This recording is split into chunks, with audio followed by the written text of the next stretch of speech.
Alors donc, bonjour et bienvenue à cette présentation aujourd'hui. C'est notre troisième webinaire dans la série que nous avons organisée depuis cet automne finalement. Et ce sont des webinaires qui sont à l'intention des membres du RCCFC, mais aussi pour des partenaires internationaux qui voudraient bien se joindre à nous.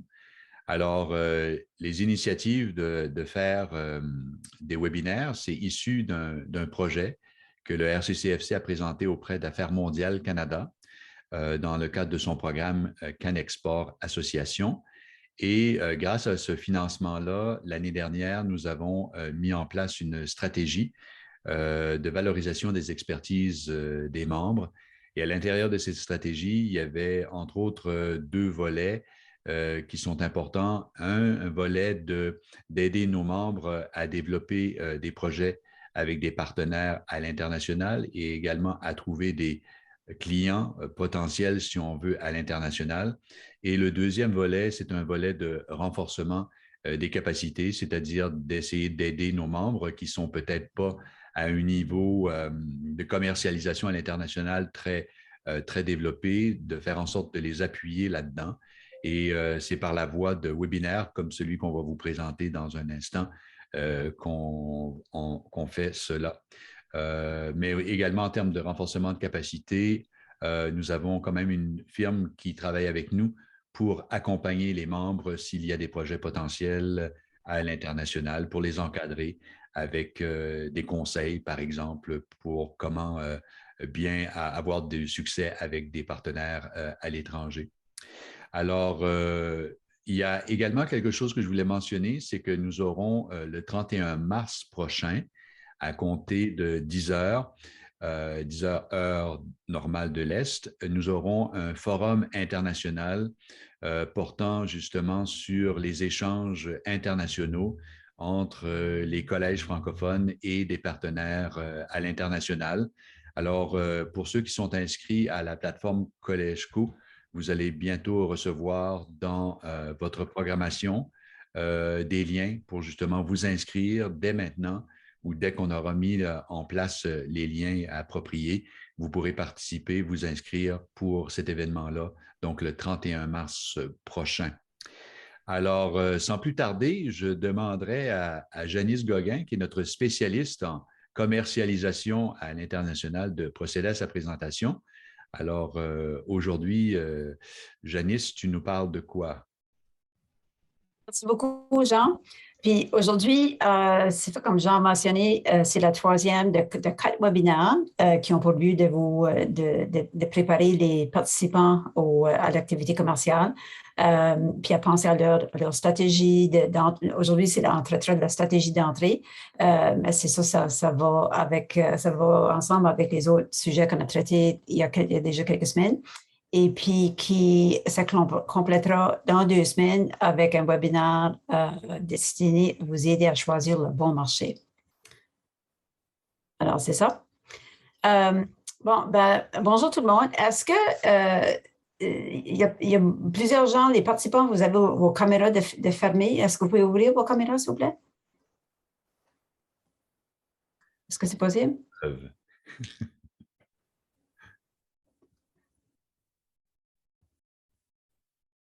Bon, c'est ça. Allez voir vos beaux visages. Bonjour Armand. OK. Gerardo, Natacha. Oui, et Janice, j'essaie d'ouvrir, bonjour, comment allez-vous? J'essaie d'ouvrir ma caméra, mais ça ne marche pas. J'arrête pas d'essayer. Désolé, je suis branché sur la plateforme CollegeCo. Alors, désolé de ne pas être visible. OK, Je pas continue à grave. essayer. Désolé. On va continuer. On sait que vous êtes là. Alors, c'est ça. Moi, je vais partager mon écran. C'est ça. Alors, comme je disais, aujourd'hui, c'est la troisième webinaire d'une série de 4. Puis, le sujet d'aujourd'hui portera sur comment développer sa stratégie d'entrée sur le marché des services éducationnels. Alors.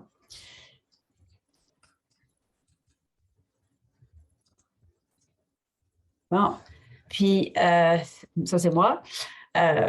c'est ça, je suis basée au Nouveau-Brunswick, à Moncton particulièrement. Puis c'est ça, mes antécédents sont ont largement été passés dans le développement régional et il inclut une quinzaine d'années passées à développer des occasions d'affaires à l'international pour les entreprises, les PME et les institutions du Canada Atlantique. Alors, parmi mes dossiers phares était le dossier de l'éducation. Alors, j'ai mené des missions à l'étranger pour aider nos universités et les collèges du Canada Atlantique à se trouver des occasions d'affaires et des partenariats dans des marchés cibles. Puis, je suis contente, ça fait quelques années que je suis à la retraite, mais il y a bon nombre de ces dossiers-là qui continuent aujourd'hui. Alors, ça porte des fruits, puis je suis convaincue de son potentiel. Alors, c'est ça, si on pourrait juste prendre quelques minutes, j'aimerais te faire un tour de table ou un tour d'écran. Et puis, j'aimerais entendre un peu de vous, puis surtout les trois participants membres qui sont avec nous aujourd'hui. Alors, s'il vous plaît, vous présenter et ainsi que l'institution que vous représentez. Et puis aussi, nous parler, s'il vous plaît, de votre produit que vous désirez commercialiser à l'international. OK? Alors, on va commencer. Natacha? Allô? Allô? Entendez-vous bien? Oui, oui, on te voit, on t'entend bien. Super. Donc, moi, c'est Natasha Downing. Je suis une des agents de liaison au recrutement au Collège communautaire du Nouveau-Brunswick. Donc, c'est une institution collégiale postsecondaire du Nouveau-Brunswick. Puis, Janice, que tu venais de la région de Moncton, je ne savais pas. Oui. Peut-être qu'on se croisera un jour. Oui, mais j'ai reconnu ton dernier nom. C'est un nom du coin, ça. Puis, yeah. Oui. Donc, c'est ça, moi, je suis basée au campus de Bathurst, puis je suis beaucoup impliquée dans le dossier du recrutement international au sein de mon équipe. Donc, on essaie de recruter les étudiantes internationaux pour venir étudier au CCNB. Donc, ce qu'on vend, c'est le service, bien sûr, des programmes que le CCNB peut offrir aux étudiantes à l'international. Le CCNB aussi, puis je m'y connais un petit peu, j'étais anciennement sur le conseil des gouverneurs du CCNB. Puis, vous avez une carte de route assez impressionnante avec des projets à l'international qui concernent aussi des partenariats, je pense. Je ne connais pas tous les partenariats, je sais qu'il en existe beaucoup. Mon patron Juan pourrait sûrement plus répondre avec qui on fait partenaire à l'international. Mais oui, on a quand même fait un gros bout avec ça. Puis chaque année, le nombre d'inscriptions internationales augmente exponentiellement. Donc, c'est très bien. Cette année, je pense, on a en général, pas en général, en moyenne, on a 33% des étudiants internationaux qui sont au CCNB, puis ça augmente, comme je dis, chaque année. Donc. Est-ce que ça inclut aussi des étudiants qui étudient à partir de leur pays? C'est pas nécessairement ici? Non, ça inclut, ce pourcentage-là inclut vraiment les étudiants qui sont ici. Je sais qu'on a une entente partenaire, encore, je ne connais pas trop les noms, là. Je suis quand même nouvellement dans le dossier, mais on a des étudiants qui étudient dans le domaine de l'informatique, qui sont au Cameroun, puis qui étudient là-bas, puis qui reçoivent leur diplôme par là-bas, mais je ne suis pas encore 100% sûre le nom d'établissements qu'on a. OK, ça va. Parce qu'aujourd'hui, on ne va pas nécessairement parler de recrutement international. On va parler d'autres choses, d'autres partenariats qui sont possibles, mais c'est correct parce que ça complémente bien ce que tu fais. Alors, merci. Alors, Armand? Bonjour, en tout cas, bonsoir, Janice. Je suis Oui. Armand Guéquilla. Est-ce que vous pouvez aussi le volume un petit peu? On vous entend juste un tout petit peu. Peut-être qu'il faut que je parle très fortement. Vous m'entendez maintenant? Là? Ça, c'est mieux, oui. Là, vous m'entendez mieux? Oui. Merci. Je suis Armand Guéquilla. Je suis CEO de la compagnie, en tout cas du cabinet de conseil spécialisé en éducation internationale, Franchise Conseil Cameroun-SAL. Je collabore depuis quelque temps avec le réseau via une société dont je ne vais pas donner le nom. J'ai aidé à recruter jusqu'ici plus d'une vingtaine, je pense maintenant, d'écoles supérieures basées au Cameroun qui sont intéressées à faire affaire avec les cégeps et les collèges francophones, donc avec le réseau en l'occurrence. D'ailleurs, j'ai une rencontre avec quelques autres écoles dans la ville de Yaoundé la semaine prochaine. J'ai aussi par le passé collaboré avec beaucoup d'autres écoles où j'ai aidé au recrutement d'étudiants internationaux je suis moi-même en partenariat avec quelques écoles à Montréal, au Québec, en Ontario. Je n'en ai pas beaucoup au Nouveau-Brunswick. J'ai discuté avec l'Université de Moncton que j'avais accompagné en 2015. Je ne sais pas s'il y a un représentant de l'Université de Moncton ici, dans le cadre justement d'un partenariat qui finalement avait été conclu par le CCNB. Donc, je suis très informé. Oui, je suis très informé de ce partenariat avec, à l'époque, l'école s'appelait ISTDI, donc c'est basé à Douala. Ils ont conclu une convention. J'ai même déjà accompagné certains étudiants venant de là qui, après 2 années de formation dans le programme de l'IOTIC, ont demandé un visa pour le Canada. J'accompagne vraiment beaucoup d'étudiants, sincèrement, beaucoup d'étudiants, y compris qui vont au CCNB. Je peux vous donner quelques noms ou quelques numéros d'étudiants que nous avons envoyés tout récemment au CCNB. Oui. Je suis même en train de demander au Collège Boréal de rapidement signer un contrat pour qu'on puisse envoyer certains étudiants que nous avons qui veulent se spécialiser dans le cadre des formations liées au génie minier. J'attends encore leur réponse. Je demande d'autres contrats avec d'autres écoles parce que dites-vous que nous avons au Cameroun beaucoup de demandes et c'est vrai qu'il y a aussi beaucoup de difficultés liées aux demandes de permis d'études, mais là aussi, avec une certaine expérience, mais surtout avec une certaine expertise, on a pu trouver des moyens pour faciliter en tout cas, pour nous donner beaucoup plus de chances afin qu'on puisse avoir des bons résultats par rapport aux demandes de permis d'études. Donc, qu'est-ce que concrètement nous faisons au-delà de ça? Nous sommes très ouverts à la coopération entre les écoles francophones, anglophones, canadiennes qui souhaitent s'établir au Cameroun, dans d'autres pays d'Afrique francophone et qui souhaitent donc lier des conventions de partenariat, soit pour délocaliser des formations, pour envoyer des étudiants. Je suis très ouvert à ça. Je le fais depuis. Je pense avoir, je ne peux pas le démontrer, je ne peux plus le démontrer parce que c'est démontrable. Peut-être si vous n'avez pas des informations, j'en donnerai après cette présentation. Je ne démontre plus notre ancrage au Cameroun et au Canada. Nous avons une certaine expérience et nous sommes fiers de cette expérience parce qu'elle a toujours et elle porte des résultats. Autre chose, si vous avez des questions, je reste ouvert à répondre à toutes les questions que vous aurez dans le cadre de l'éducation internationale liée au Cameroun et au Canada. OK, parfait. Merci beaucoup, c'est très intéressant. Je vais essayer de garder un peu de temps à la fin pour des questions. Si vous avez des questions pour moi, vous avez peut-être des questions pour, c'est ça, M. Armand. Alors, c'est ça, un témoin qui vit l'expérience. Alors, merci beaucoup. Et puis, Gerardo?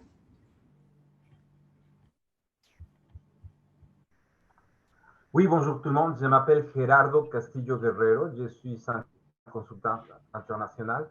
Mais j'ai 2 sociétés au Mexique qui font l'approche par compétence. Et moi, j'ai acheté l'approche par compétence à des institutions québécoises ou canadiennes. Et j'ai acheté dans la partie aéronautique, aérospatiale, et on a formé les clusters aéronautiques avec les savoir-faire canadiens. C'est l'analyse station de travail, les contenus, la formation des formateurs. C'est des institutions comme le CEMEC ou comme le Cégep spécialisé en aéronautique qui nous a vendu le savoir-faire. Oui. Et c'est ça. Okay. Et ça m'a fait plaisir de vous rencontrer ce matin. OK, merci beaucoup. Ça, c'est un angle, je pense qu'il y a d'immenses possibilités pour nos collèges et cégeps dans des partenariats avec l'industrie. Alors, on va revenir tantôt là. Si j'ai bien compris, vous êtes au Mexique, c'est ça? Non, j'habite à Montréal. À Montréal, OK. J'habite à Montréal, mais mon expertise, évidemment, c'est avec l'Amérique latine, notamment avec les Mexiques. Je suis mexicain, bien sûr. Et bon, c'est ça. OK, avec l'Amérique latine. OK. Merci. Très intéressant. Bon, OK. Alors, c'est ça, juste pour récapituler un petit peu sur les choses qu'on a vues jusqu'à présent. C'est ça, dans le premier webinaire, c'était vraiment une introduction à l'exportation et puis une introduction aussi aux participants au programme qui est mené par le réseau. Puis, dans le deuxième webinaire qui a eu lieu à peu près un mois passé, c'était vraiment un webinaire destiné à aider les participants à réaliser leur niveau de préparation en vue de l'exportation. Alors, on a fait une validation des compétences en exportation en regardant comme les différents éléments de savoir et compétences qui idéalement possèdent les participants. Et ensuite, on a touché un petit peu au développement du plan d'exportation.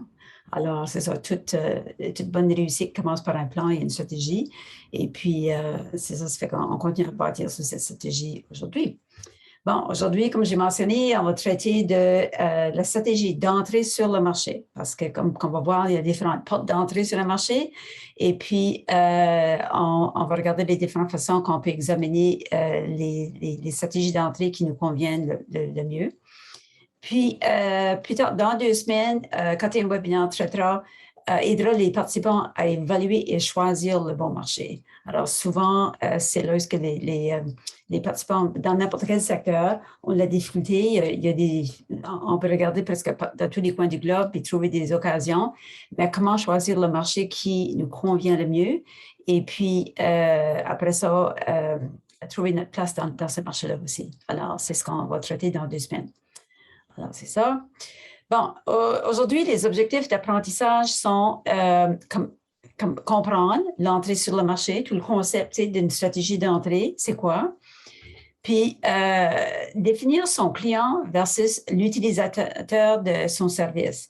Alors, au dernier webinaire, on a parlé un petit peu de la chaîne d'approvisionnement, puis j'ai eu un petit peu de feedback que les gens ne trouvaient pas que ça s'appliquait dans les services, des services éducationnels. Puis, moi, je pense qu'il y a une chaîne d'approvisionnement pour tous les services et les biens qui sont exportés, mais peut-être qu'on est plus confortable à parler de définir son client et son utilisateur. Parce que c'est vraiment, on va regarder tantôt est-ce qu'on se situe par rapport à ces 2 objectifs-là. Puis comment reconnaître son client idéal. Alors, une fois qu'on se situe, qu'on trouve son client et puis qu'on comprend ses besoins et puis on connaît notre position dans la chaîne d'approvisionnement de son service, après ça, on regarde comment trouver son client idéal. Bon. Alors, l'agenda, c'est ça, c'est la stratégie d'entrée, c'est quoi? Puis, comment connaître ses clients et sa position dans le marché. Très important de connaître ses clients et sa position actuelle pour essayer de prendre cette reconnaissance-là et le projeter dans un marché d'exportation. Puis, regardez au client versus l'utilisateur. La chaîne d'approvisionnement de votre service, on va regarder à 3 modèles. Le modèle du Canada, le modèle de l'Afrique francophone et de l'Union européenne. Puis après ça, comme j'ai mentionné, votre client idéal. Alors, c'est ça. OK, ça fait que la stratégie d'entrée, c'est vraiment votre carte de route vers une percée réussie. Alors, la définition d'une stratégie d'entrée, c'est vraiment la première étape vers l'établissement d'un nouveau marché. Une fois qu'on a évalué nos compétences en exportation, puis on détermine qu'on a ce qu'il faut, c'est-à-dire qu'on a le budget, on a l'expertise, on a un produit qui a des potentiels commerciaux. Après ça, on regarde comment on va faire pour rentrer sur le marché. Et comme j'ai mentionné, il y a plusieurs options. Alors, c'est vraiment la première étape qui nous sort de l'étape de préparation et qui nous lance sur le trajet. Ça prend en considération la structure d'un marché, les règlements et tendances qui sont présents dans le marché.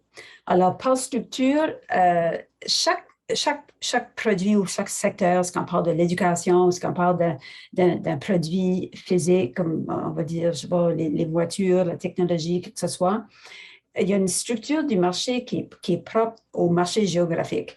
Alors, l'organisation de l'éducation n'est pas nécessairement la même dans un marché africain ou un marché européen comme c'est au Canada. Alors, il faut bien comprendre la structure de son marché. Puis, les règlements qui l'affectent. Alors, est-ce qu'il y a des règlements face à l'importation dans un nouveau pays des services ou des produits? Est-ce qu'il y a des certifications qui sont nécessaires? Est-ce qu'il y a des reconnaissances particulières? Certains pays ont des obligations pour qu'une entité de l'étranger forment d'abord un partenariat dans le nouveau marché avant de puisse faire affaire comme sur le sol du marché. Alors, c'est ça, il faut bien comprendre la réglementation.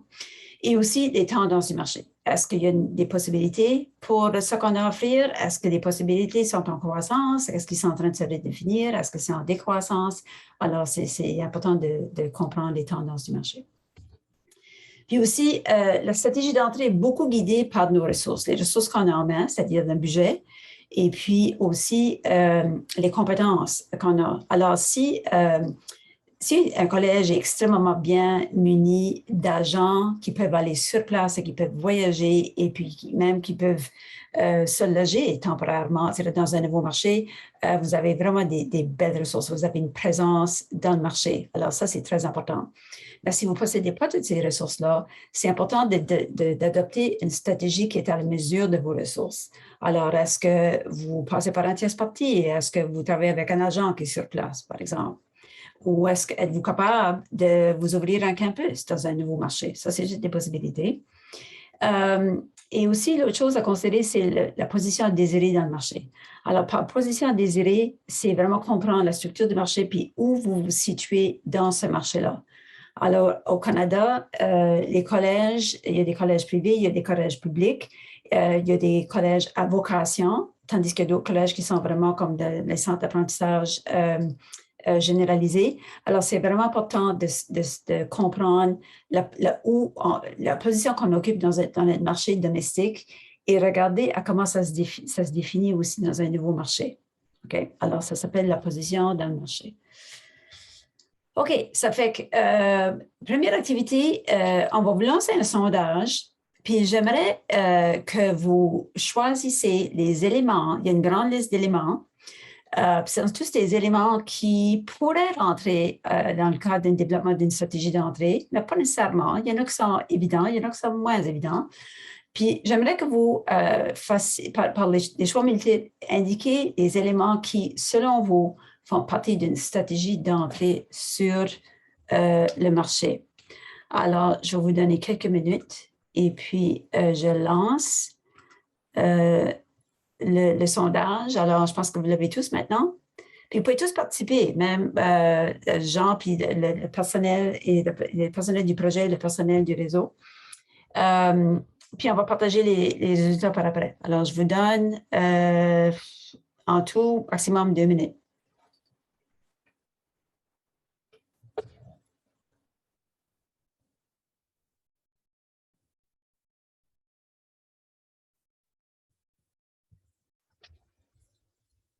Pour ton information, Janice, je n'ai pas accès parce que je pense parce que je suis animateur ou co-animateur, je pense que je peux pas. C'est ça que c'est, oui, oui. Ah ben, on te partagera verbalement les résultats, Jean.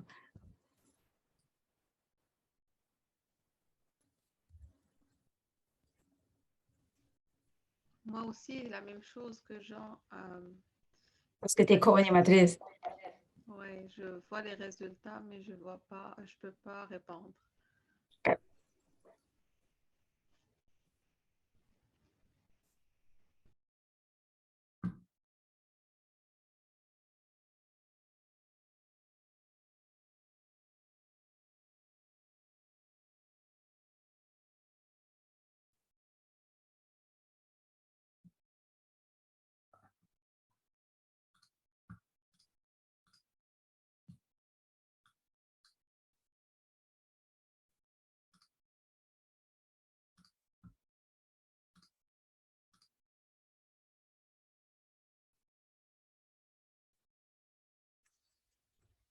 OK, il reste 15 secondes.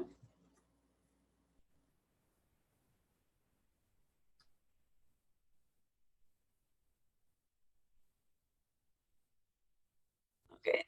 3, 2, 1. OK, je ferme le sondage. Et je partage les résultats. Alors, c'est ça. Je pense parmi nos participants des collèges, il y en a 2 qui ont participé. Bon, OK, dans la liste des éléments, les ententes commerciales. C'est les ententes commerciales. La considération d'une entente commerciale, c'est quelque chose qui doit figurer en arrière-plan de vos plans d'exportation, ce n'est pas nécessairement un critère dans la stratégie d'entrée sur le marché.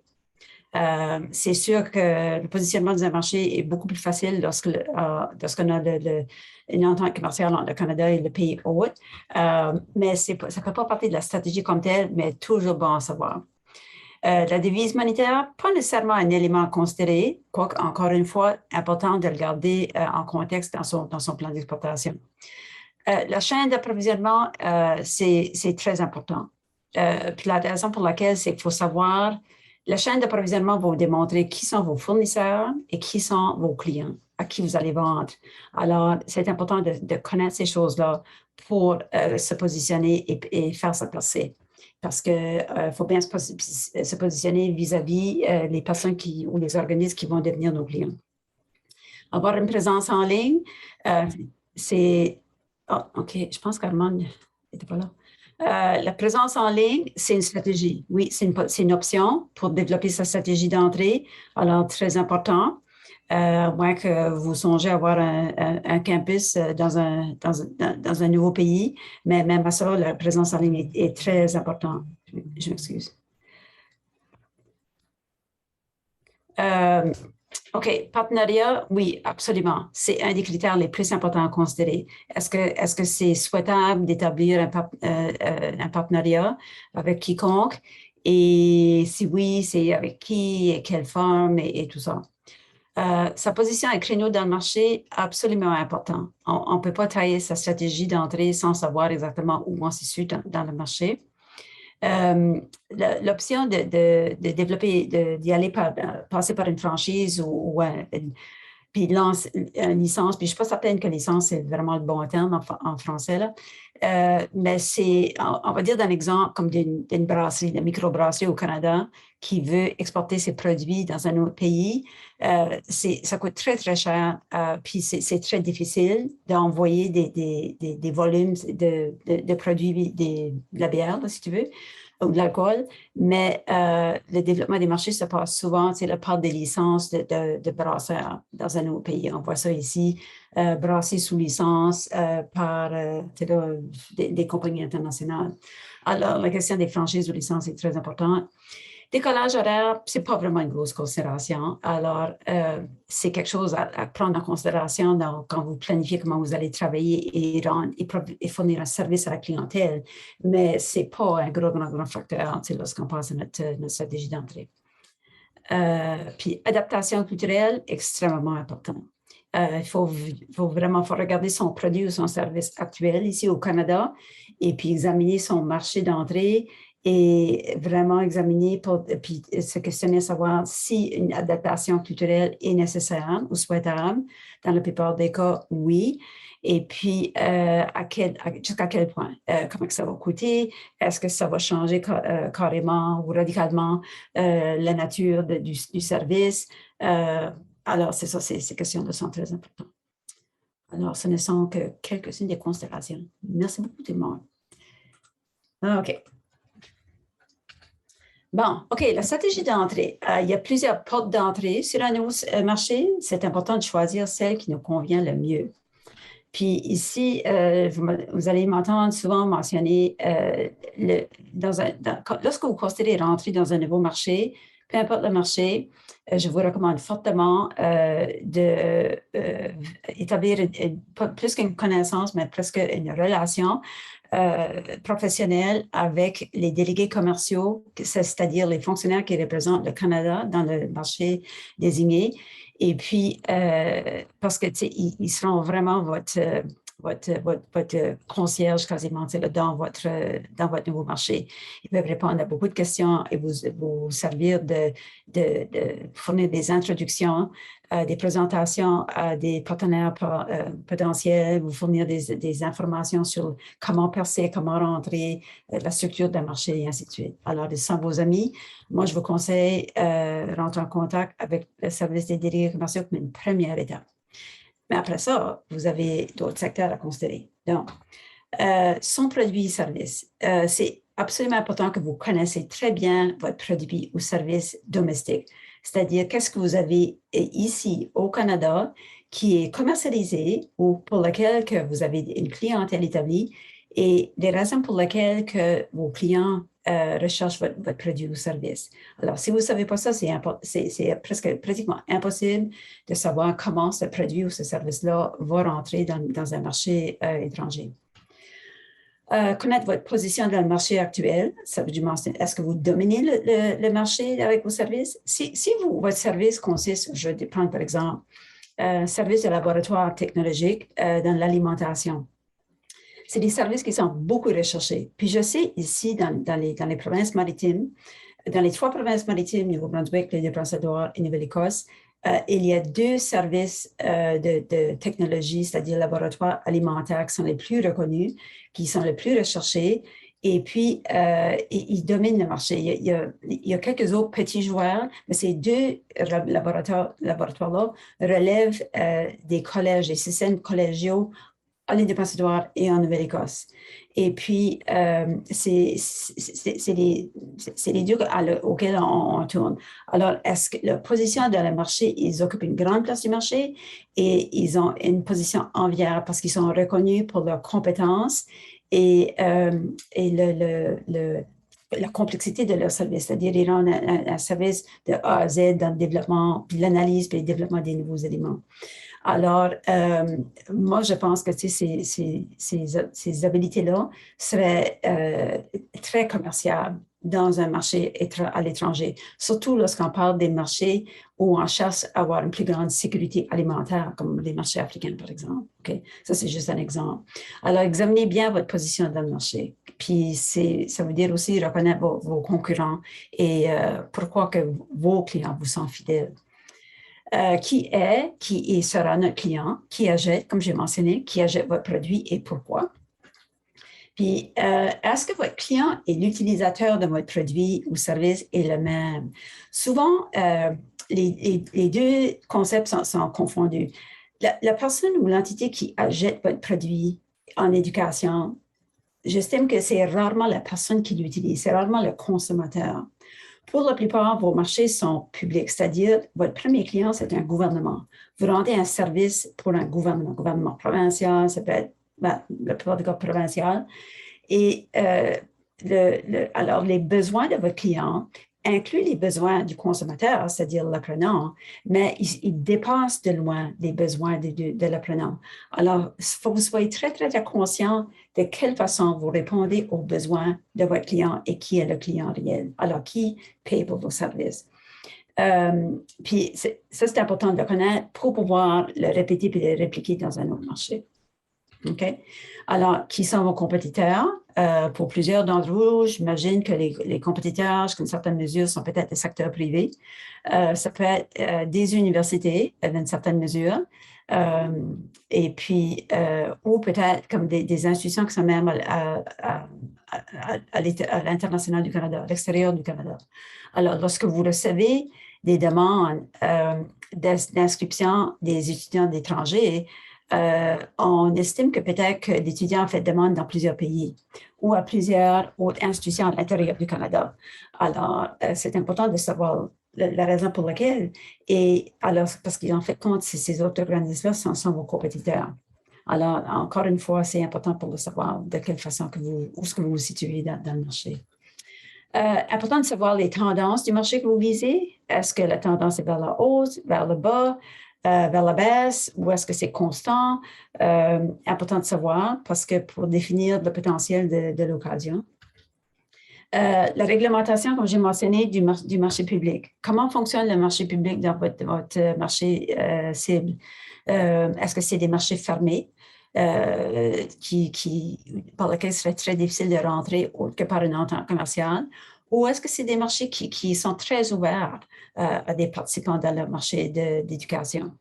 Il y a beaucoup de pays de développement qui recherchent beaucoup l'intervention et la participation des fournisseurs de services en éducation et en formation parce que leurs besoins en formation sont immenses.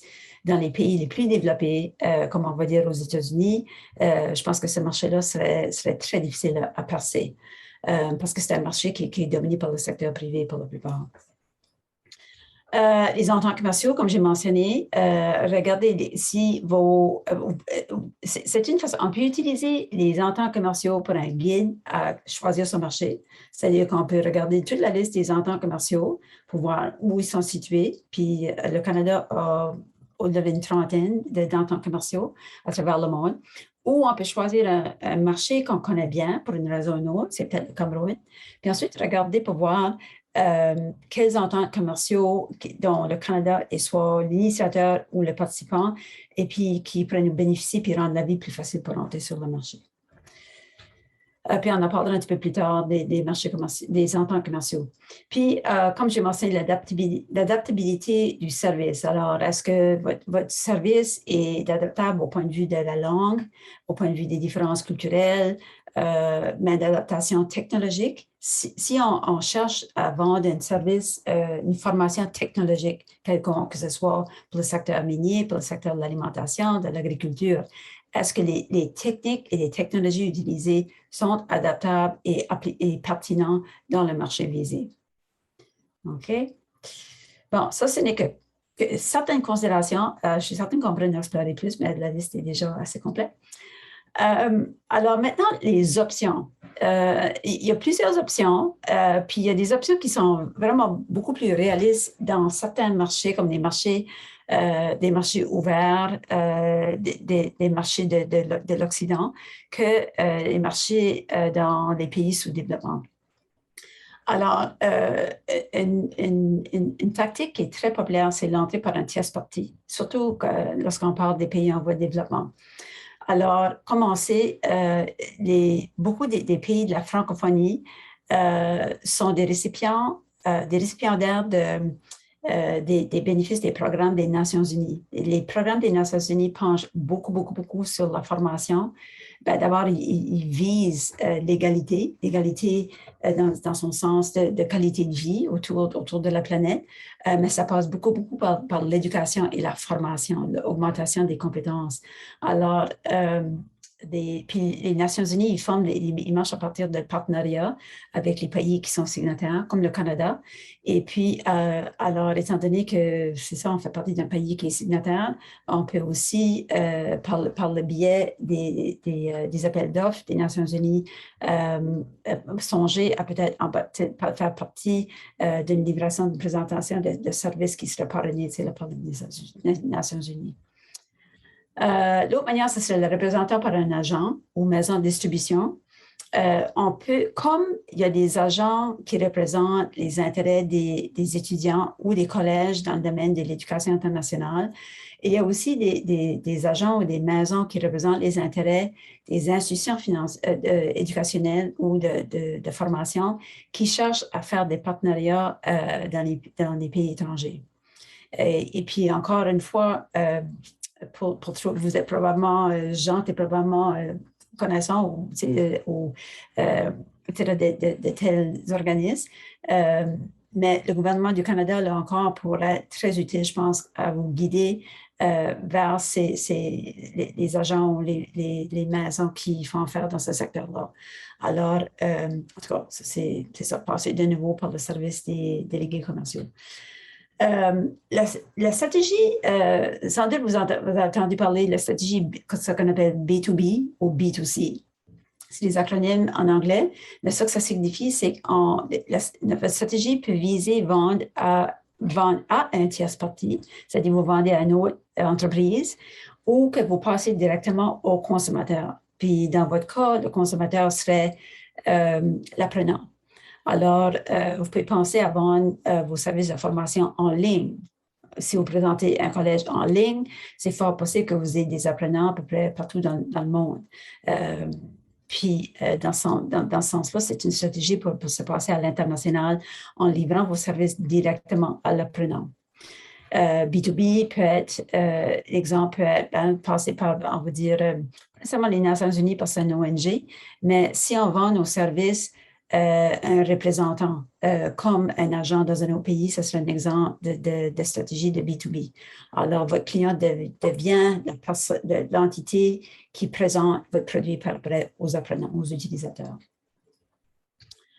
Puis aussi, il y a toujours la participation aux appels d'offres canadiens ou internationaux. Le gouvernement du Canada et des instances internationaux lancent pas périodiquement, mais régulièrement, des appels d'offres qui se trouvent à l'intérieur du secteur de l'éducation. Et puis, on va regarder tantôt une source aussi, où on peut aller en ligne puis visiter les appels d'offres. Alors, une façon de rentrer sur ce marché-là est par la participation des appels d'offres. Si vous n'êtes pas déjà bénéficiaire d'une soumission, un contrat obtenu par appel d'offres, je vous conseille fortement d'aller vous trouver un partenaire qui s'y connaît et qui est établi dans le marché. Alors, puis vous pouvez former un partenariat. Alors, si vous avez une offre de service qui est complémentaire à ce que peut être offert par quelqu'un d'autre, une autre institution, vous pouvez y aller en partenariat et avoir un plus vaste, un plus important offre à offrir. Puis vos chances de réussite dans le processus de soumission sont pas mal plus élevées.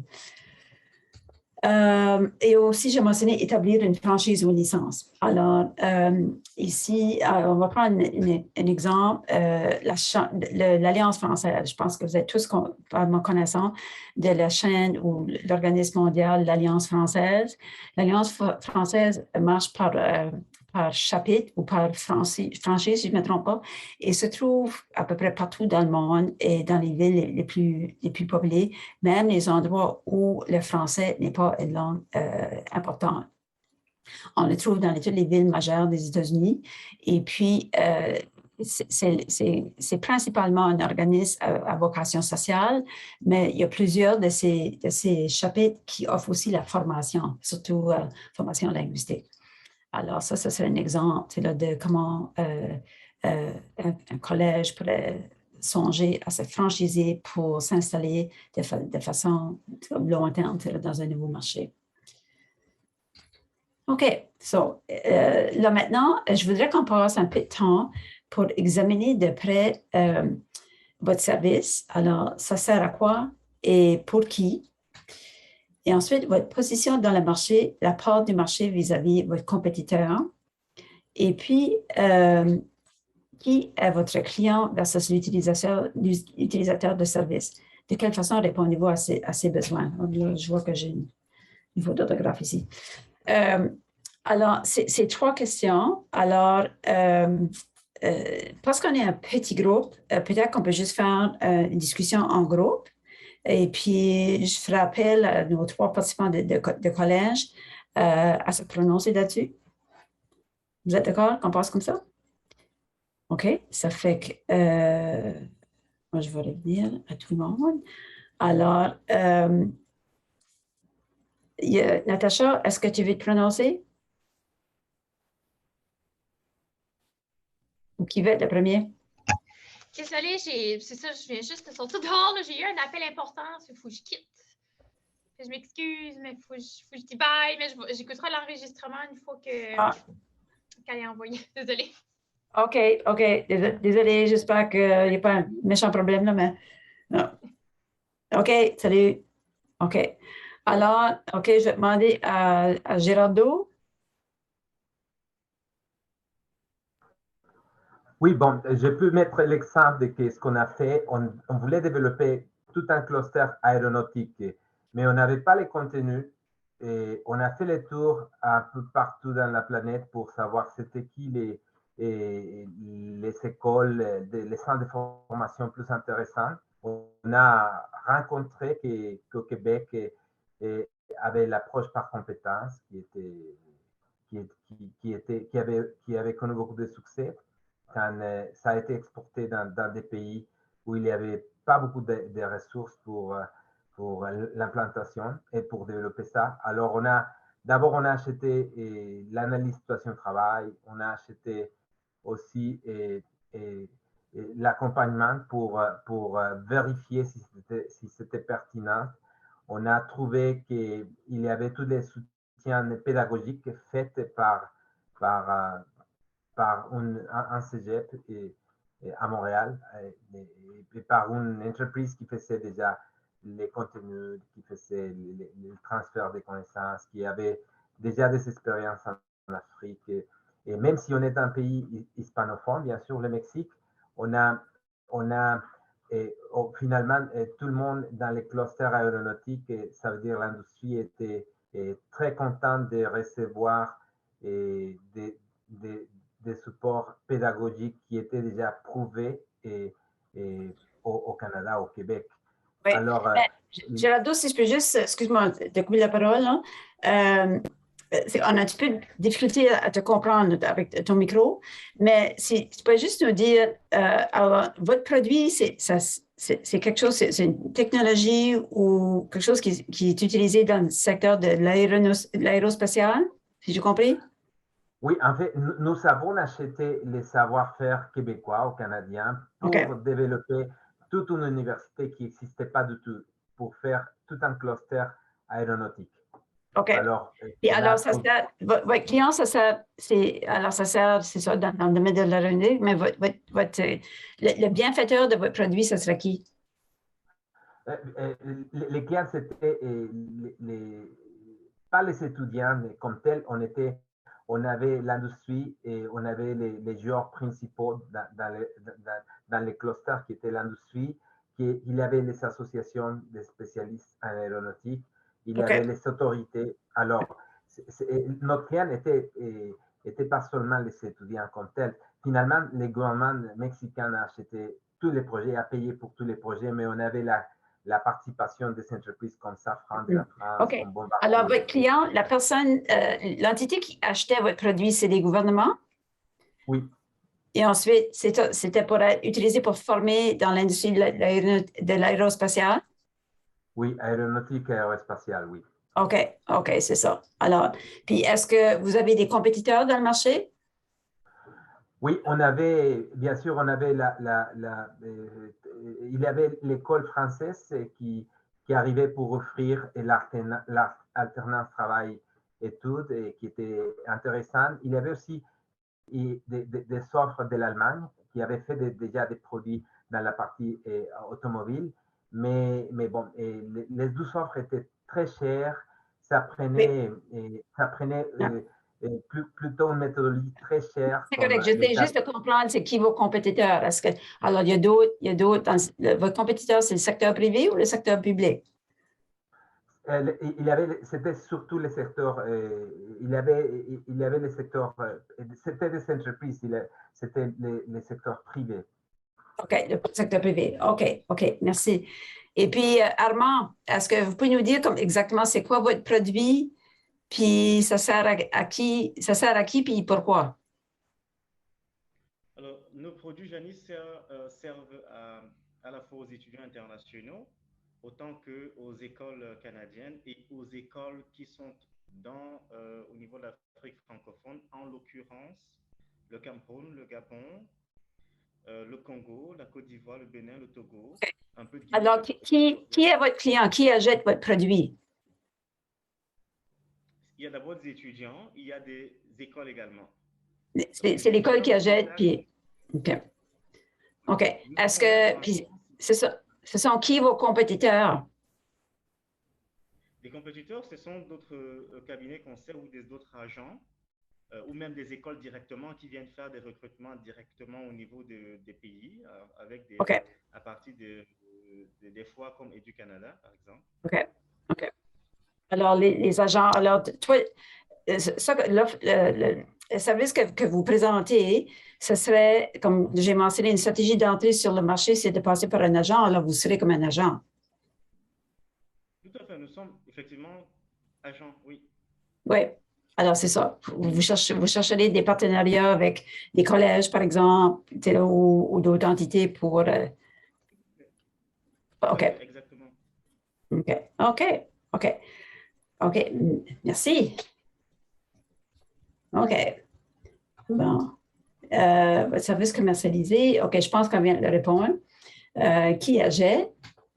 Votre position dans le marché. Bon, OK, c'est beau. Client versus utilisateur. Connaître les besoins de son client, les autres joueurs dans le marché, la chaîne d'approvisionnement. OK, la chaîne d'approvisionnement de l'éducation. J'ai trouvé une belle petite définition. La chaîne d'approvisionnement, c'est défini comme suit. Le réseau de toutes les personnes, les entreprises, les ressources, les technologies et les intermédiaires impliqués dans la création de la vente d'un produit ou d'un service.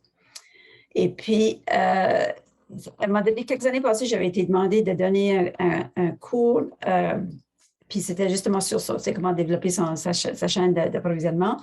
Et puis, c'est vraiment connaître sa position on est quel maillon là ici dans la chaîne et qui vient derrière nous et qui vient devant nous. Parce qu'on a besoin de répondre aux besoins des deux. Alors, pour sécuriser sa place dans un marché, il faut toujours tenir compte des besoins de nos fournisseurs. Alors, qui en a besoin? Quels sont les partenaires qu'on a besoin? Que ce soit des fournisseurs de connaissances, de compétences, de technologies ou de contenu, on va dire, pédagogique, pour pouvoir répondre aux besoins de nos clients. Alors, j'ai besoin d'entretenir comme deux sortes de relations, très importantes. Bon, si c'est mon petit, mon modèle de, OK.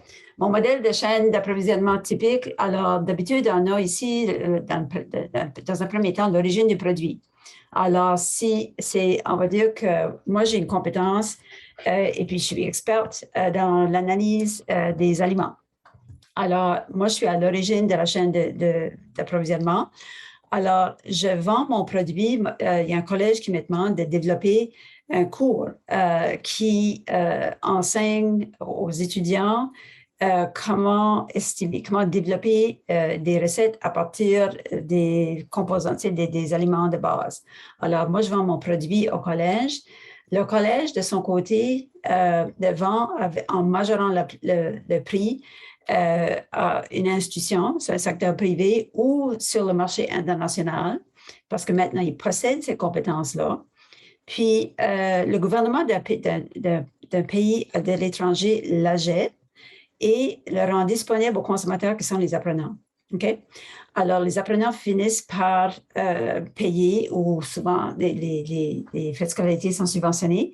Mais ici, on voit comme 100% du coût final du produit ou du service. Mais ce qui est important à reconnaître, c'est que peu importe où on se situe dans la chaîne, que ce soit l'origine, qu'on soit le collège qui vend à une entité internationale ou qu'on soit un gouvernement, la position que tu occupes dans la chaîne te rend redevable et responsable pour toutes les étapes qui t'ont précédé. Alors, c'est des grandes responsabilités parce que c'est toi qui est redevable pour la satisfaction de ton client. Le client se trouve toujours juste devant toi. Alors, le client violet ici, il s'attend que la personne qui a fourni le service, c'est-à-dire le client jaune, soit redevable et responsable pour la qualité du produit et la mise en marché, peut-être la technologie qui a été ajoutée. Alors ça, c'est extrêmement important de se souvenir de ça. Puis c'est comme ça que vraiment les entités, que ce soit une compagnie privée ou le collège, ils arrivent à trouver sa place dans la chaîne d'approvisionnement. Parce que ça dépend beaucoup de la capacité qu'a l'entité pour assumer toute cette responsabilité-là. Et puis, où tu es positionné dans le marché, puis ta position dans le marché te permet d'avoir un avantage à vendre à qui? Peut-être tu n'es pas dans une situation qui te permet de vendre directement à un gouvernement de l'étranger, mais tu peux vendre ton produit, par exemple, à quelqu'un comme Armand, qui est un agent qui travaille à l'international, que lui, par après, pourrait vendre le produit à un gouvernement de l'étranger. Alors, il faut vraiment, vraiment bien connaître comme sa position dans le marché et la chaîne de distribution, chaîne d'approvisionnement pour connaître sa place. OK? Ça c'est typique. Je pense qu'on va sauter par-dessus. Non, on peut enchaîner avec une question. On ne passera pas tout le temps dessus, mais je voudrais revenir à Armand et Gerardo avec ces deux questions ici.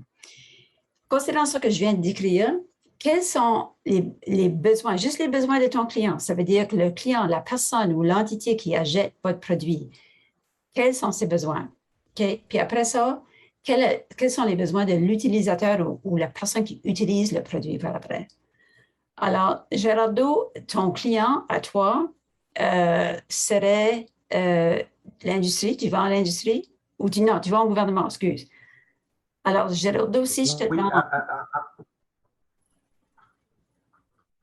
si je te oui, en demande, fait, on a d'après, fait tout un comité. quels sont les besoins de votre client? Alors, tu vends à un gouvernement, puis, Acheter, oui, j'ai fait une analyse de situation de travail par industrie pour savoir qu'est-ce que c'est pertinent pour vendre. Des fois, c'est les contenus, des fois, c'est la formation des formateurs, des fois, c'est l'approche par compétence, des fois seulement, c'est les manuels ou c'est seulement les logiciels pour entraîner, pour entraîner les consommateurs finaux, qui est un étudiant ou qui est un travailleur. yeah. OK, parfait. Alors, toi, dans ton produit, oui, c'est la formation, mais c'est tous les autres besoins aussi. C'est les manuels d'instruction, c'est peut-être des vidéos, c'est le budget aussi. C'est un certain budget qui est accordé chez certaines. C'est la disponibilité, c'est la capacité de fournir le matériel lorsqu'on a besoin, alors rencontrer un calendrier et tout ça. C'est ça? Exact. OK. Exact. On fait un analyse situation de travail pour savoir qu'est-ce qu'il a besoin. Peut-être qu'il a besoin d'appareils pour reproduire la situation dans l'industrie parce OK. qu'on utilise des matériaux qui sont tellement chers. Et il y a des entreprises que je peux sous-traiter. Mais d'abord, il faut que je fasse une analyse de situation de travail pour savoir les OK, besoins parfait. de Je pense, je pense l'industrie. qu'on reconnaît les besoins. Mais les besoins de l'utilisateur, alors l'apprenant qui est dans l'industrie, lui ou elle, c'est quoi ses besoins? Lui, en fait, lui, il a besoin de recevoir les programmes de formation au complet. Il a besoin d'utiliser les équipements et les manuels, des fois, C'est ça. ou bien un numérique ou un papier pour savoir s'il fait la soudure spéciale ou de la plasturgie. Exactement. Alors, c'est des Mais, besoins si concrets, mais c'est l'industrie qui est derrière. L'industrie va guider. oui. Mais lui ou elle qui participe dans la formation, son souci, c'est qu'il doit acquérir, dans la plupart des cas, il doit acquérir la formation pour avoir une certification pour peut-être garder son emploi ou avancer aussi dans son emploi. C'est comme si on parle de la soudure. Là, avec chaque bloc de formation, on a une licence qui est plus élevée, puis on peut exiger plus, impliquer un salaire et tout ça. C'est ça Oui, lui, c'est ça qui l'inquiète. Pas qui l'inquiète, qui préoccupe. Ça, c'est sa grosse préoccupation. Alors, qui revient à la qualité de la formation. oui, en fait c'est par créneau des marchés, par exemple, technologie de l'information Ouais. et énergie renouvelable, aérospatiale, et Oui. soudure. C'est des Oui. créneaux assez spécifiques où l'industrie, elle est prête à payer, ou les consommateurs finaux des services, il est prêt à Oui. payer pour une Exactement. personne formée avec l'approche, avec la certification. C'est ça. Mais la chose importante à retenir, par exemple, c'est que c'est le besoin du client, la personne à qui tu vends et les besoins du consommateur sont différents. Ils se complémentent, mais ils sont différents. Alors, toi, dans ta soumission, tu dois répondre à tout. Alors, c'est ça. Oui, Alors, si tu en fait, je commence avec l'industrie. Je vais à oui, l'industrie, je demande et qu'est-ce que tu aurais besoin que la personne formée, quelles compétences devrait avoir. Et oui, bon, il fait une description des compétences. Chaque exactement. compétence a des tâches. Et à partir de ça, on fait une proposition. On peut calculer les numéros d'or, les soutiens pédagogiques qu'on doit développer pour faire. Et on doit l'accorder avec les budgets. Oui, Qui va payer pour ça? c'est ça. OK, c'est bien, merci. Armand, as-tu quelque chose à ajouter à ça? Je pense que le point est compris, par exemple. Pas particulièrement, parce que ça, c'est un point qui concerne beaucoup plus Géraldo. Moi, en tant qu'agent, les utilisateurs sont doubles. Il y a d'abord ceux qui demandent d'avoir accès à des informations liées à des écoles canadiennes. Ce sont généralement des étudiants ou des bacheliers. Le deuxième volet, ce sont des écoles supérieures qui sont soit basées en Afrique ou bien au Canada, qui ont besoin de se mettre en relation dans le cadre des conventions de partenariat. Donc, ça fait que nous autres, on se positionne comme simplement des donneurs d'informations, d'apporteurs de solutions qui permettent pour les étudiants d'avoir accès à de l'information fiable qui permettrait à ces étudiants-là d'avoir accès justement aux écoles à l'étranger, aux admissions, et ensuite, on leur donne toute l'information nécessaire pour la démarche qui consiste à obtenir un permis d'études en passant par un CAQ pour ceux qui vont au Québec. Donc voilà vraiment, disons, la chaîne d'information que nous mettons à disposition des étudiants ou des bacheliers. De l'autre côté, avec les écoles, cette fois-ci, on en a au Cameroun, nous avons recensé, on travaille dessus depuis beaucoup d'années quand même, on a accompagné à peu près 3 instituts supérieurs à signer des contrats de convention de partenariat avec des institutions étrangères. Et donc, on en a ici au Cameroun, on en a au Gabon, on en a dans d'autres pays d'Afrique francophone qui sont intéressés maintenant à développer des partenariats. Mais on a aussi des institutions qui sont prêtes à accueillir des écoles canadiennes qui proposent des solutions au niveau, ça peut être des solutions professionnelles, ça peut être des solutions techniques, technologiques ou liées simplement à des compétences. Donc à ce moment-là, nous, on va aller chercher l'information, on va aller chercher la ressource, on va aller chercher des contreparties qui sont soit au Canada, soit en Europe, et on va les faire venir au Cameroun en leur permettant d'entrer en contact avec les autres contreparties ici et voir comment ils peuvent donc soit établir des alliances ou en tout cas faire des affaires ensemble. Voilà comment nous on se situe. On est vraiment comme une espèce d'intermédiaire entre plusieurs protagonistes ou en tout cas plusieurs personnes d'intérêt ou institutions d'intérêt. OK, merci beaucoup. Vous êtes certainement à la bonne place. Je pense que peut-être que Armand et Gerardo, vous devrez vous parler. OK, merci beaucoup. Bon. Oh.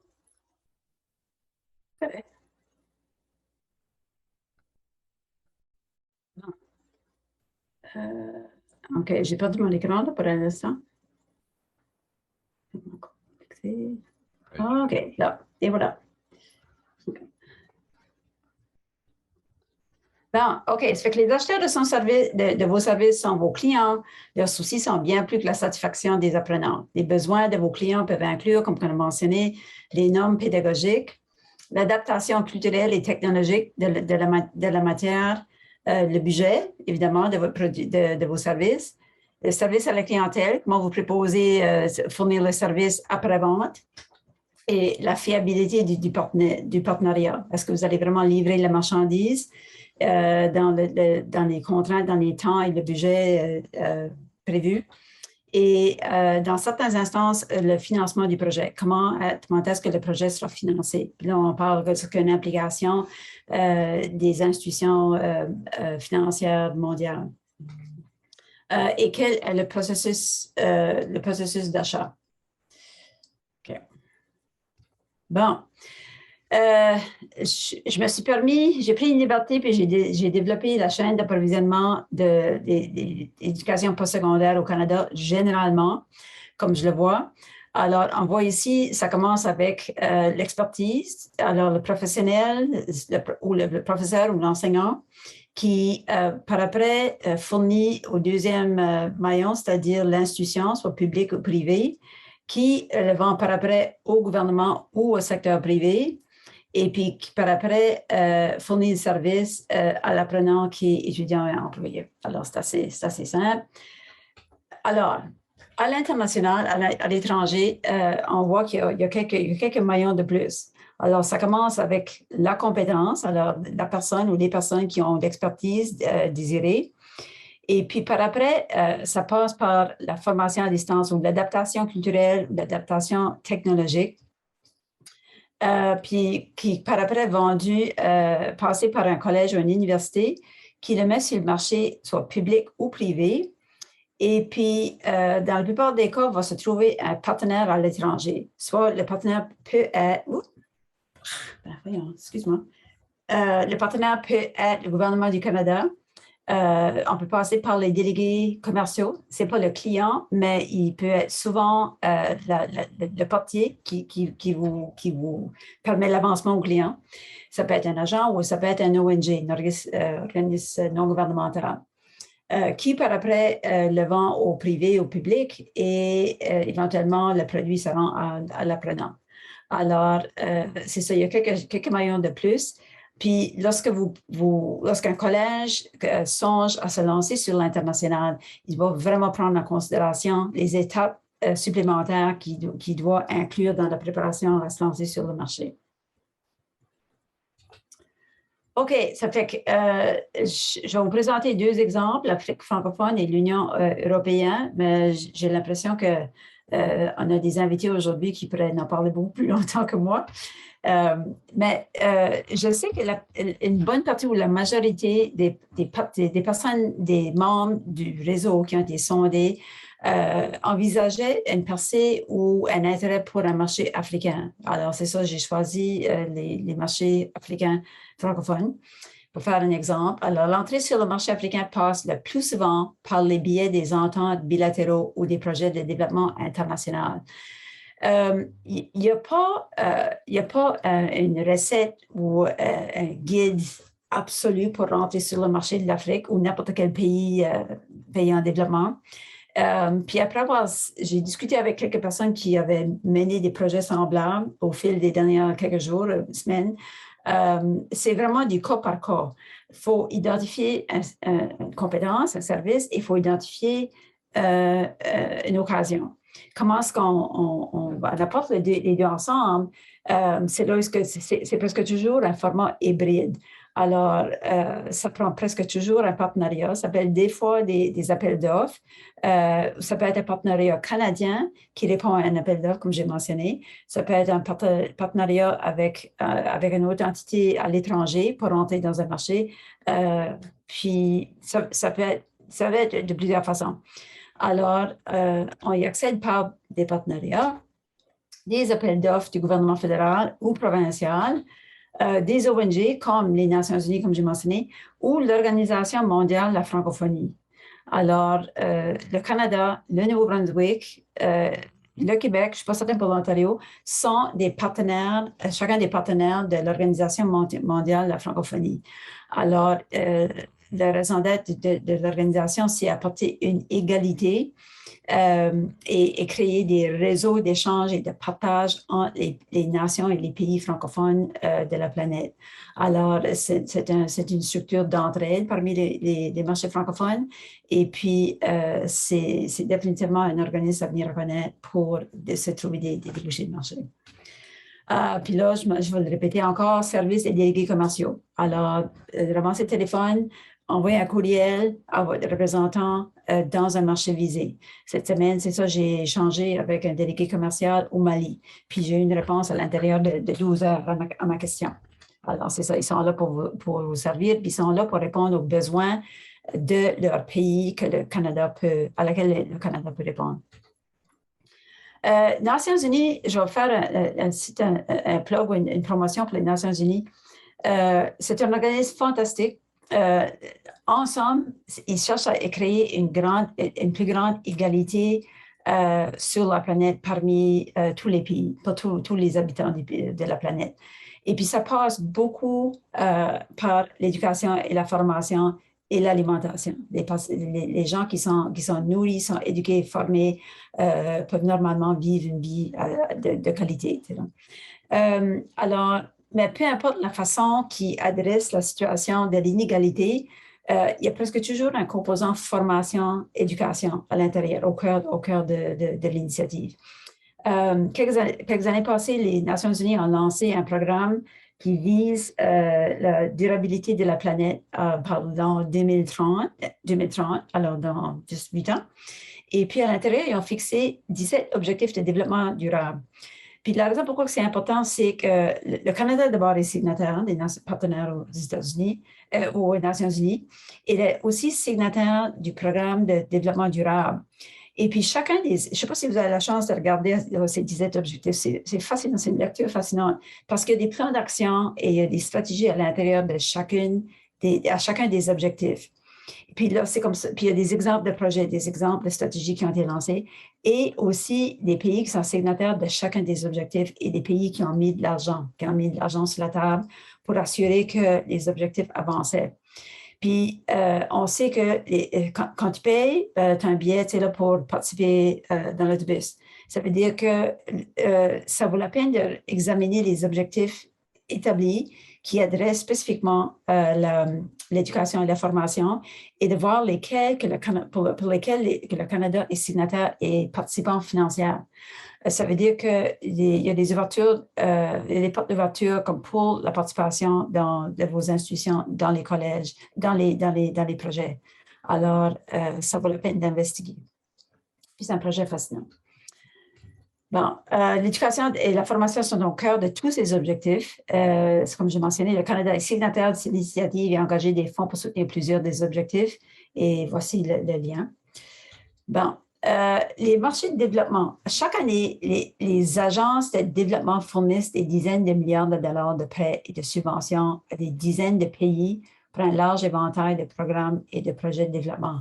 Puis, cette phrase-là, je l'ai prise du site de la page de développement international du gouvernement du Canada. Alors, le Canada a toujours joué un rôle important. Des fois, le rôle est un peu diminué, mais à ce moment ici, il est sur la montée. Et puis, parce que le Canada a toujours fait des efforts pour se positionner comme un bon joueur, un bon citoyen mondial et participe activement et contribue financièrement au développement international.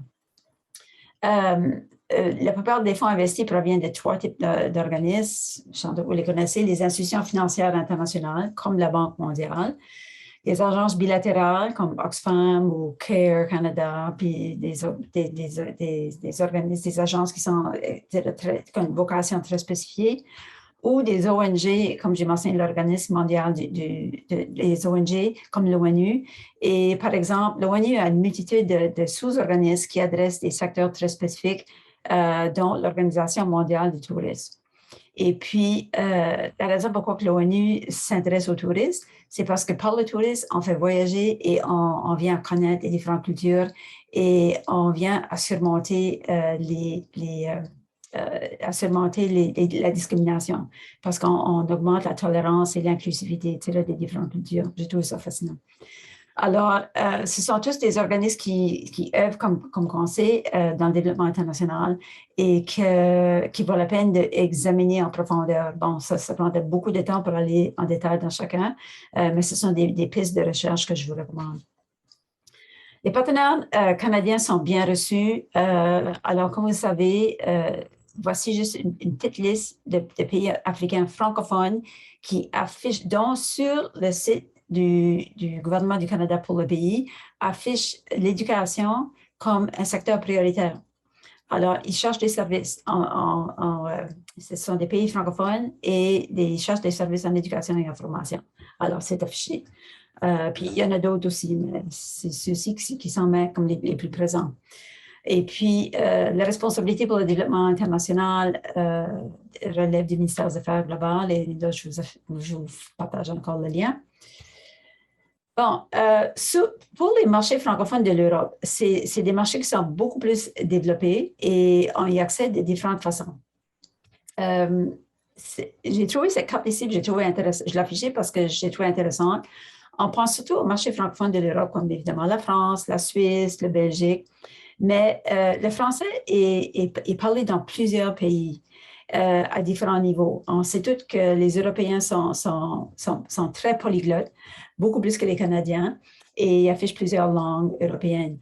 Mais ici, la carte vous montre comme l'intensité de bleu qui démontre le pourcentage par lequel le français est parlé dans le pays.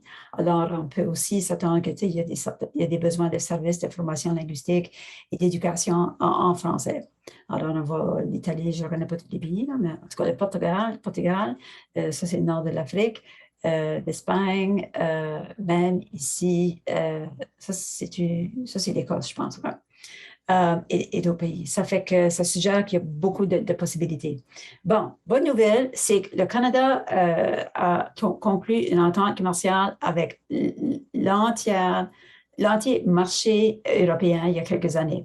Depuis ce temps-là, on a eu le Brexit, alors le Royaume-Uni ne fait plus partie, mais il y a beaucoup d'autres pays, je pense qu'ils sont 38 signataires en tout. Alors, l'entente s'appelle le AECJ. C'est l'entente, si je peux me rappeler maintenant, l'accord, en tout cas, c'est l'entente commerciale entre le Canada et le marché européen. Puis, on y accède par des partenariats publics ou privés et des appels d'offres par le biais de l'AECG, des agents et par des franchises. Okay? Alors, il y a, comme ailleurs, il y a des présences d'agents ou de franchises éducationnelles et de formation présents en Europe. Alors, c'est ça, il y a beaucoup de possibilités de partenariat. Maintenant, la raison pour laquelle que l'entente devrait être de votre intérêt, c'est ça, puis l'Organisme international francophone aussi, c'est parce qu'il y a certains éléments de l'entente commerciale européenne qui sont uniques et très intéressants. Puis, les éléments d'intérêt particuliers, il y en a plusieurs, mais ceux qui sont vraiment d'intérêt pour le secteur éducationnel incluent le commerce de marchandises. Alors, c'est le premier secteur. Alors, vous offrez pas de marchandises, mais vous pourrez rentrer en partenariat avec des industries qui vendent des marchandises. Alors, si on prend, par exemple, l'exemple de Girardeau, la formation qu'il représente s'adresse au secteur de l'aérospatial. Alors, si une compagnie de l'aérospatiale, de l'industrie spatiale canadienne rentre ou conclut une entente commerciale avec une entité européenne, on peut aussi imaginer qu'il y a de la formation qui pourrait accompagner aussi l'achat de marchandises, par exemple. OK? Ça fait que vous n'avez qu'à suivre l'argent. Alors, il y a des secteurs qui sont priorisés. L'aérospatial, c'en est un.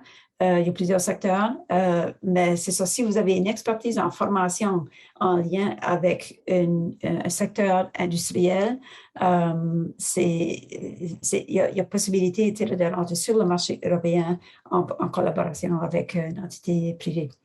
L'autre, c'est le secteur, l'entente commerciale. Quelque chose qui fait partie de son unicité, c'est qu'il donne l'accès au marché public, c'est-à-dire qu'il donne l'accès aux compagnies canadiennes à des appels d'offres du marché public européen. Puis ça, on ne le trouve pas souvent, on ne le trouve pas aux États-Unis, ça c'est certain. Alors, les entités canadiennes peuvent soumissionner aux appels d'offres de tous les autres gouvernements de l'Union européenne. Maintenant, l'éducation est exclue, mais la formation n'est pas exclue.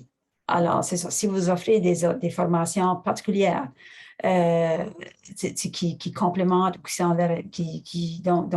sont recherchées par n'importe quel État de l'Union européenne, c'est ça, vous pouvez possiblement soumettre des soumissions aux appels d'offres. Là, il y a le commerce de services aussi. Ça facilite le commerce de services en Europe et la mobilité de la main-d'œuvre. Alors, l'éducation et la formation font partie des services. Et puis, la mobilité de la main-d'œuvre, comme quand on reçoit ici des étudiants de l'étranger, il y a de la main-d'œuvre canadienne aussi qui sont permis en Europe. Alors, il y aurait la possibilité aussi d'offrir la formation aussi. C'est ça. Alors, quelqu'un m'a fait part d'un site en ligne qui s'appelle Tenders Electronic Daily, ou TED. Apparemment, c'est très bien reconnu. Puis, c'est une version en ligne consacrée au marché public européen. C'est un vaste site des appels d'offres qui sont affichés dans l'Union européenne quotidiennement et puis sont divisés par secteur. Alors, lorsque j'ai été jeter un coup d'œil justement hier, dans le secteur d'éducation à lui seul, il y avait presque 3000 appels d'offres dans le secteur d'éducation. Ça couvre tout le marché de l'Union européenne. OK? Alors, très, très intéressant. C'est quelqu'un du gouvernement fédéral qui m'a fait part de ça. Il travaille régulièrement avec ce site-là. Alors, j'ai affiché le lien ici. Alors, TED-Europa.eu, TED, mais papa. Alors ici, je vous ai aussi affiché le texte et les points saillants de l'entente européenne. Et puis, un autre secteur aussi, EDC, Export Développement Canada, qui a aussi un très bon site, une page qui adresse l'éducation à l'international. Bon, je sais qu'on a dépassé notre temps. Je vais résumer, on arrive à la fin. Les étapes à suivre pour se préparer pour l'entrée, puis c'est un peu un survol de ce qu'on vient de discuter. D'abord, définissez le service à commercialiser. Qui sont vos clients, quels sont vos coûts et quels sont s'il y a un besoin d'adaptation. Puis c'est lesquels, puis combien. Choisir son marché. Et une fois qu'on a choisi son marché, on regarde à établir sa stratégie d'entrée. On regarde à la chaîne d'approvisionnement, le marketing et soutien qui sont nécessaires pour soutenir la clientèle et les facteurs de risque aussi. Okay. Communiquer avec le service de délégué commercial dans le marché et définissez votre client dans le marché.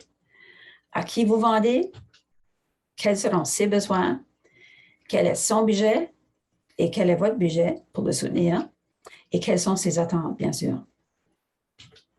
Et choisir son partenaire dans le marché du projet. Allez-vous trouver un partenaire? C'est ce que je vous conseille. Bon, ici, il y a encore, c'est les mêmes liens que j'avais affichés dans le dernier webinaire, si vous étiez là. Alors, c'est ça, il y a plein de bonnes ressources. C'est les ressources que moi, j'utilise couramment. Et puis, ça fait que c'est ça, je vous les conseille. Ils sont très bien outils et puis, c'est des bons outils. Bon, est-ce qu'il y a des questions? Je sais qu'on n'a pas grand temps pour ça.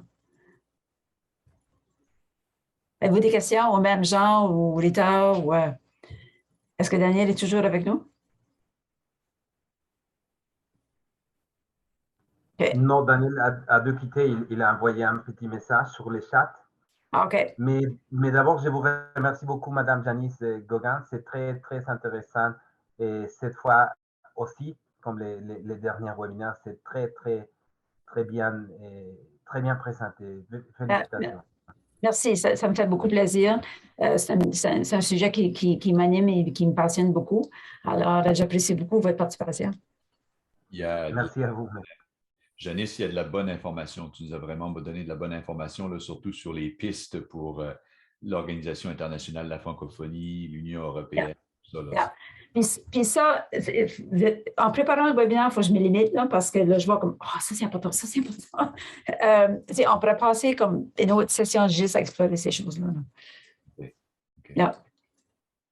Parce qu'oublie pas, avec les objectifs, en tout cas, ça, je peux en parler longtemps. Les objectifs durables, de développement durable, je m'aperçois que de plus en plus, les organismes gouvernementaux et les organismes privés utilisent ces objectifs-là comme barème de mesures de rendement. Il y a un projet qui a été entamé avec le NBCC, le Brunswick Community College. Non, excuse-moi, non, c'est avec le CCNB. CCNB pour mesurer l'impact du collège. Puis c'est exactement les objectifs qu'on a, pas tous les objectifs, mais les objectifs qui s'appliquent à eux pour rencontrer. Puis ça aide un organisme, si c'est un collège, une université ou même vous autres, de voir comment est-ce que vous vous positionnez versus le rendement global qui est attendu. Alors, si votre rendement est vraiment rencontre le barème est établi, ça veut dire que vous êtes de classe mondiale, essentiellement. Puis, de plus en plus, c'est ce qu'on voit. Puis, l'autre facteur très important, je vais le répéter, c'est que le Canada est signataire dans plusieurs des objectifs qui sont établis. Et là, et signataires, et ils ont mis de l'argent, ils ont investi de l'argent pour faire avancer des projets. Alors, s'ils ont mis de l'argent, ça veut dire qu'ils cherchent des partenariats canadiens. Excellent. Alors, ça conclut ta présentation, Janice? Oui, c'est ça. Ouais. Je ne pense pas qu'il y avait d'autres questions. Non, Armand? Armand et Gérardo? Ça va?